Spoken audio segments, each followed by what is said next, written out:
With a major selection of the looks your kiddos love starting at just $4 in the Walmart app, a new school year means a stylish new them. Who knew? Find skater skirts and Crocs that say, I'm casual but cool. Sparkly sneakers that say, it's my classroom, you're just learning in it. And preppy polos that say, I'm the teacher's pet, even if they're mommy's menace at home. Find their favorite styles starting at just $4 in the app. The Walmart you thought you knew is now new. Ryan Reynolds here from Mint Mobile. With the price of just about everything going up, we thought we'd bring our prices down. So to help us, we brought in a reverse auctioneer, which is apparently a thing. Mint Mobile Unlimited Premium Wireless. How to get 30, 30, bit to get 30, bit to get 20, 20, 20, bit to get 20, 20, bit to get 15, 15, 15, 15, just $15 a month? Sold! Give it a try at mintmobile.com/switch. Upfront payment of $45 for 3-month plan, equivalent to $15 per month required. New customer offer for first 3 months only. Speed slow after 35 gigabytes if network's busy. Taxes and fees extra. See mintmobile.com. My cat Freddie loves to be brushed and cuddled. But stirring up his cat allergens meant sneezing and itchy eyes. Then I found Purina One Live Clear. It's cat food that reduced the major allergen and my suffering in as little as 21 days. Now, we feel closer than ever.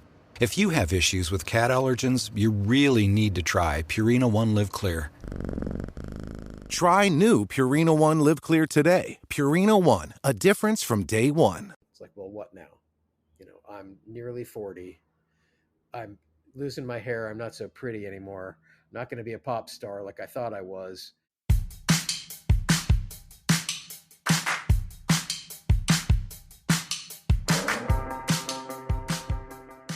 Hello, and welcome to another new episode of Live Through That.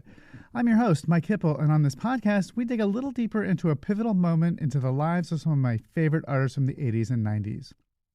Today, I'm really excited to share a conversation with someone who's been a part of a band that's quietly, or maybe not so quietly, left a lasting mark on modern rock. I'm talking about Dave Scheff, drummer for the band Translator. The band and their song Everywhere That I'm Not helped define a sound that bridged post-punk and jangle pop in the early 1980s. Today, Dave tells us about one of his pivotal moments, the breakup of his band, and how the many happy accidents along the way helped define his life.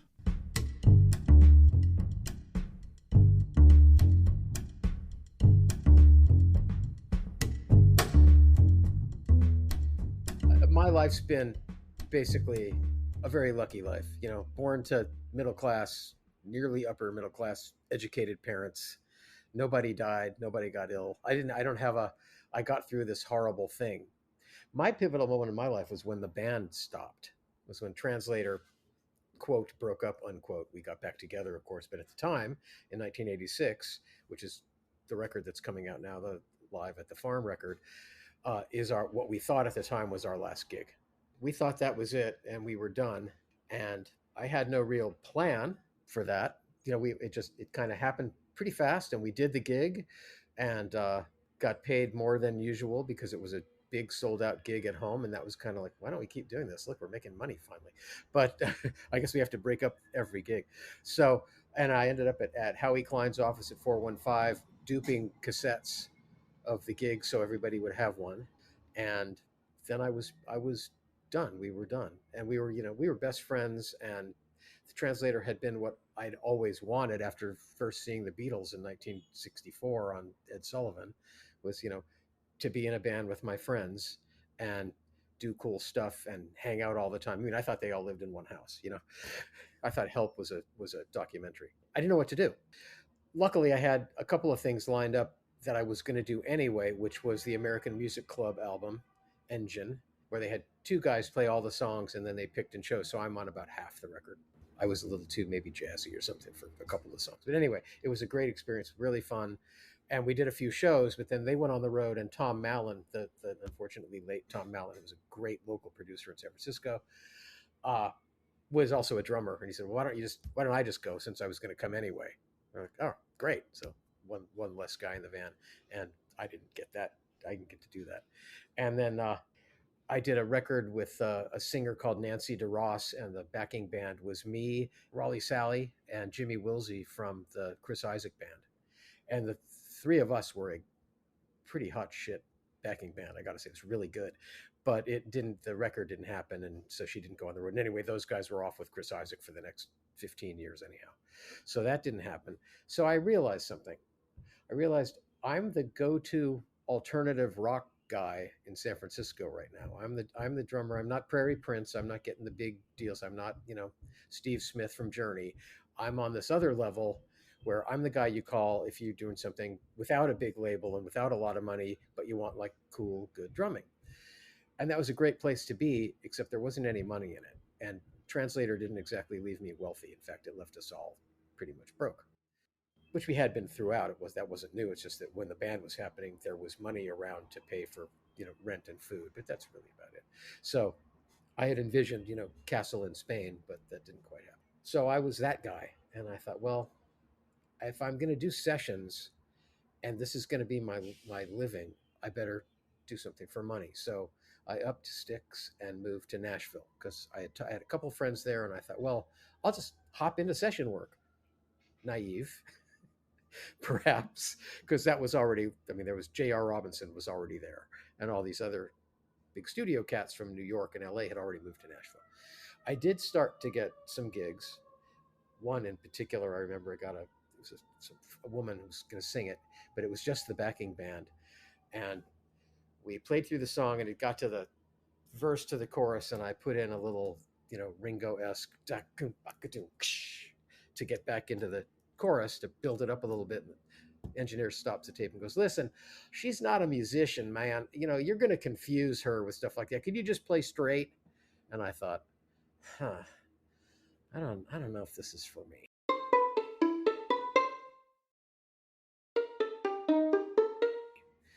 I was still getting a little bit of work, and I got a job at a record store to pay my bills. That's a good story. I walked into Katz Records in Nashville, a very famous record store, and they had a help wanted sign in the window. And I was talking to the manager, and he was saying, "Did you ever done retail before?" I said, "Not really." "You know how to work a cash register?" "No, not really." And I think he was about to say, "Well, we need somebody that's done this before." And one of the guys that worked there, who was their buyer, yelled from the back of the store, "It's the drummer from Translator, you idiot! Hire that guy." So I got that job, and that was kind of fun. I met a bunch of people. Everybody shopped in there, from ZZ Top to I can't think of who right now, but lots and lots of people. It was really fun.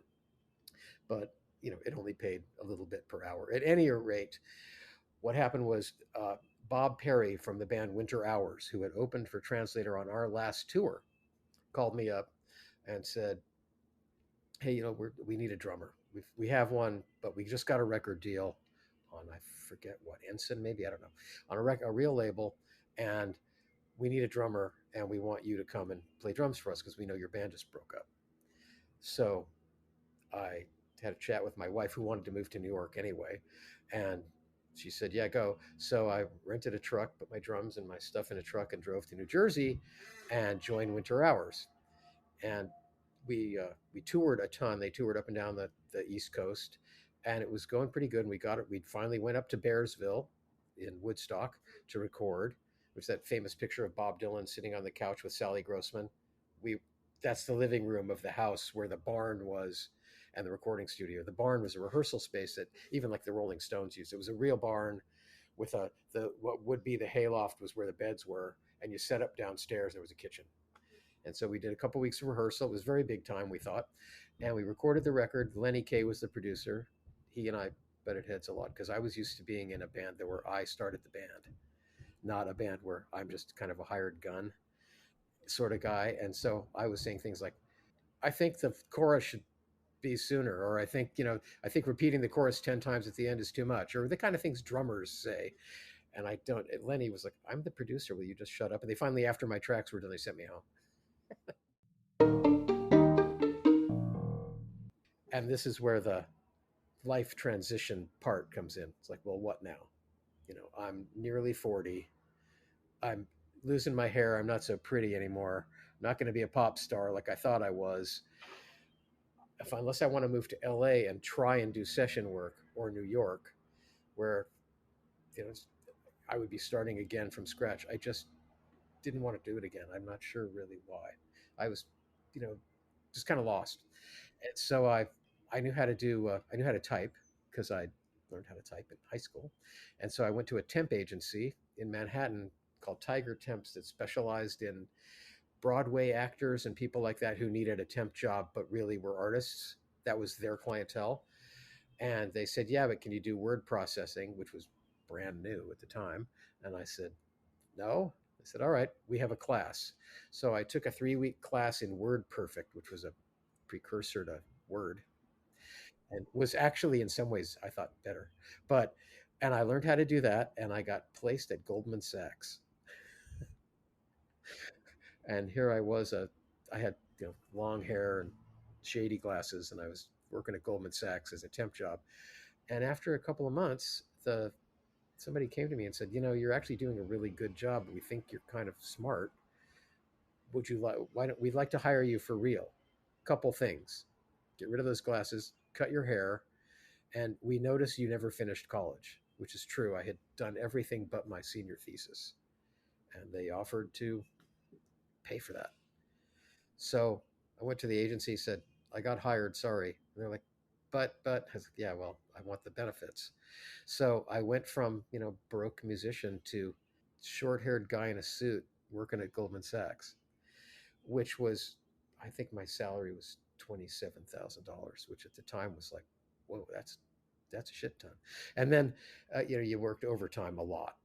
And I actually liked my job. I was working for a cool manager, and the job was kind of easy. I was overseeing like bills for technical stuff. They had these dedicated computers that showed all the stock market stuff, and they got overbilled a lot. So I was watching for that. I had no accounting background or anything. And that was fine. And then I made the mistake of asking this other group, because we were done for the day and it was Christmas and they were still working, do you guys need any help? And they really liked that. They thought, oh, he's a real go-getter. And I wasn't. I just trying to be a good employee, I guess, having had no experience being an employee. And I got transferred into that group, and the guy that was the boss was horrible. Like everybody working till 9-10 o'clock at night and yelling at people, and it was awful. And so I saved up some money and moved back to San Francisco. One of the reasons I moved back to San Francisco was when I was at Goldman Sachs, Steve Barton called me and said, listen, I've been hanging out with Bob and Larry, and we've written some great songs. You want to come play them? So I took a red eye after work on a Friday and got there on Saturday morning, and we played all day Saturday and all day Sunday, and I flew back Sunday night and was at work at my desk at 8:30 on Monday morning, thinking I got my band back. It was really good, and I moved back to San Francisco, got some kind of job, I don't remember what it was, and we were playing. We were rehearsing all the time. And we did a demo tape, paid for it ourselves at a Studio D where we had done some recording for the third Translator album. And we sent it to our friend Alan Mintz, who had been our manager and our attorney, the unfortunately late Alan Mintz, who ended up working with Paul McCartney and Michael Jackson and all these big people. But we sent it to Alan, and he said, this is great. I'm going to play it for some people in the biz. And he called us back and said, get a good gig up there. I'm going to bring up the entire LA record business. There's going to be a bidding war over you guys. This is great stuff. So we talked to some people at the Chronicle, and we had a front page article about us in the pink section, which is the entertainment section, the week before the gig. And so we got the gig set up at Slim's because we knew some people that worked there, and Don Halliday booked us into Slim's. We got the Chronicle to write an article about it. We get to the gig.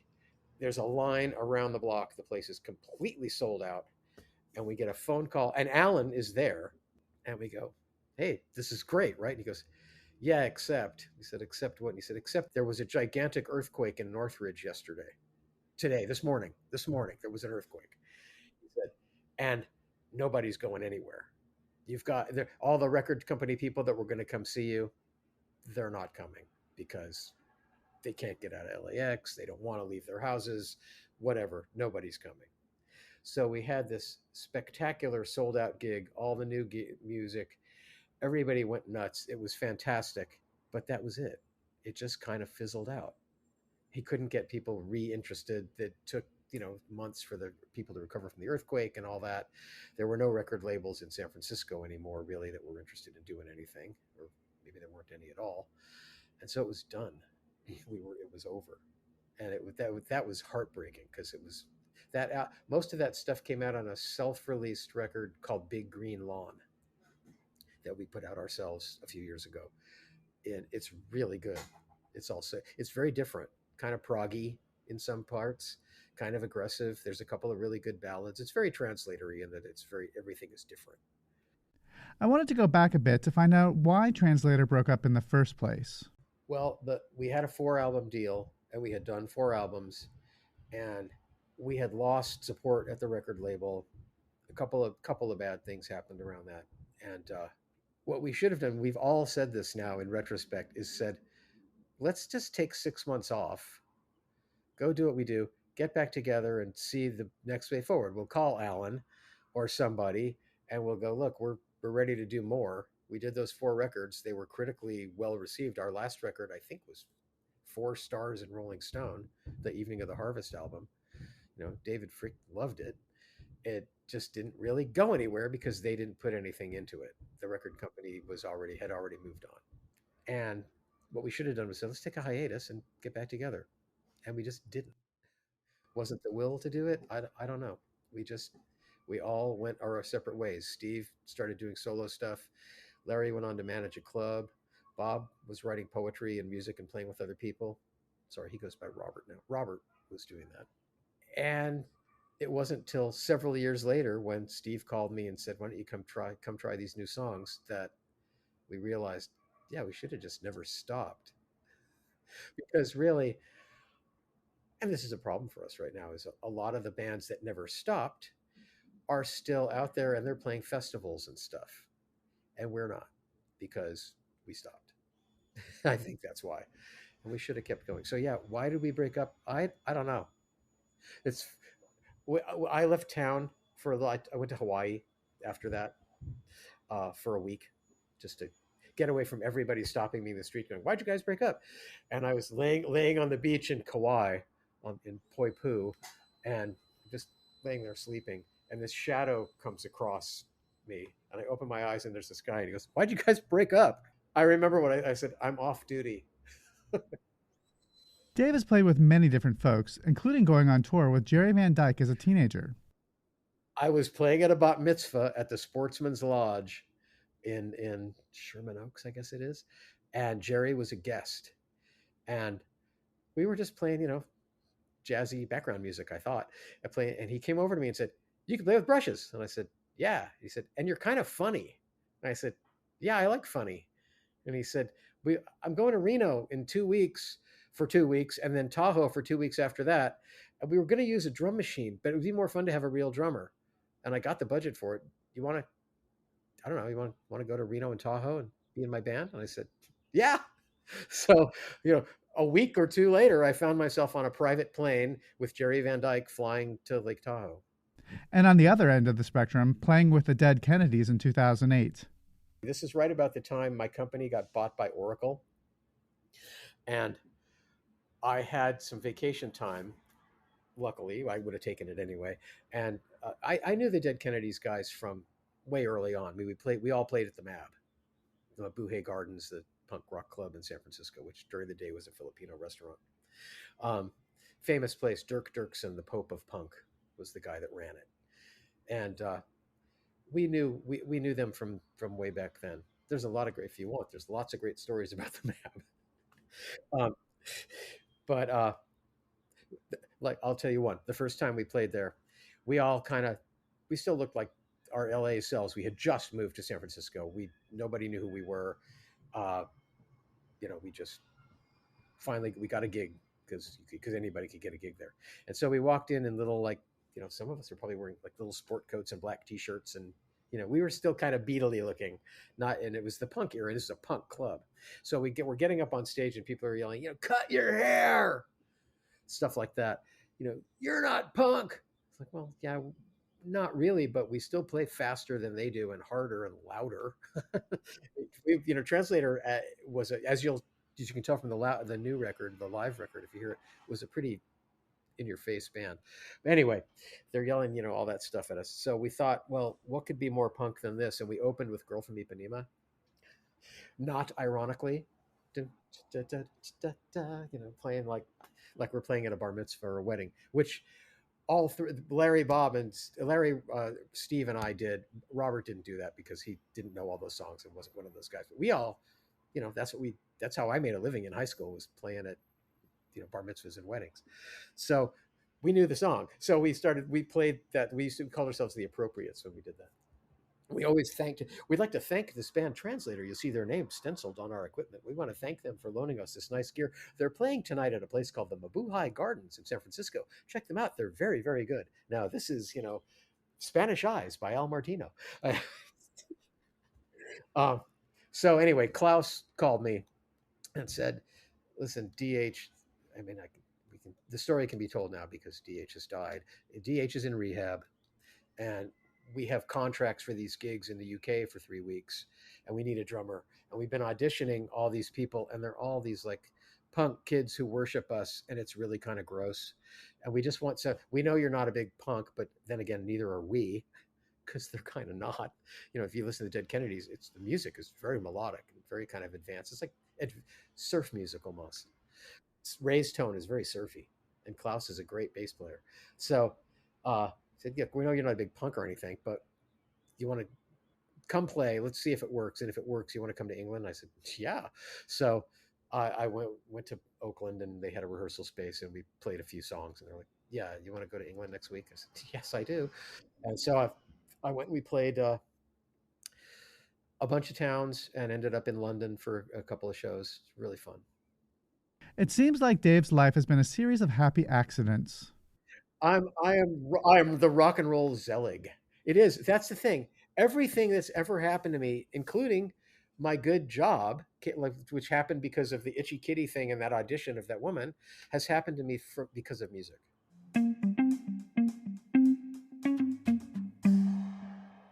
Many thanks to Dave for taking the time to talk with me. Translator have a new record that came out recently. It's a live record called Beyond Today, Live at the Farm, San Francisco, 1986. And it's available now wherever you buy your records. And as always, a quick reminder that you can buy my book on 80s musicians and where they are today, 80s Redux, and its sequel, Live Through That, on 90s artists, wherever you buy your books. And if you like this show, please leave a review where you're listening. It always helps others find us. And of course, subscribe so that you won't miss an episode. Thanks so much for being a listener.